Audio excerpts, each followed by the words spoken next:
So we've been talking about for several weeks emotional intelligence. And really, emotional intelligence ultimately is showing up as our best selves, being able to actually beat our best selves. So, emotional intelligence, understanding ourselves, understanding others, and how do we work productively with each other since we are emotional beings. I want to shift gears a little bit and start talking about character structure. Now, character structure is a concept from Dr. John Townsend. If you're not familiar with John, I really recommend you look up some of his work. Just go on YouTube and Google him, and you'll find some things. But ultimately, what character structure is saying, hey, we have things in life when we're doing our work. We need competence. We need to know what we're supposed to do, but then we also need our capacity to do it. So the character structure is about our capacity to do it. If I'm a leader and I'm coming in, I hope that I've hired people with the right competence, that they have the prerequisite skills to do what I'm asking them to do, that I have the prerequisite skills to do what I'm being asked to do. And if I don't, that I'm getting training or seeking to improve that side so I can get there on the competent side. The character side is I need to be able to actually meet the demands that are passed on me.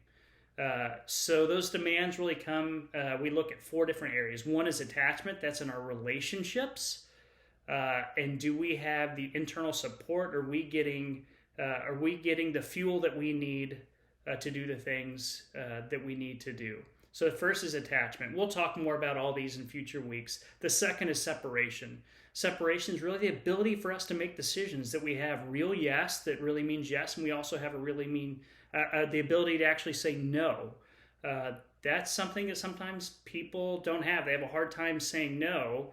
And so that can get us into problems, get us into challenges of who we're going to please. So a yes and no, that separation. Integration is the ability to take the good and the bad and hold them both at the same time. We know life is that way. Sometimes there's good things and sometimes there's bad things. And so sometimes you'll see people that have maybe a Pollyanna kind of attitude. Everything is great.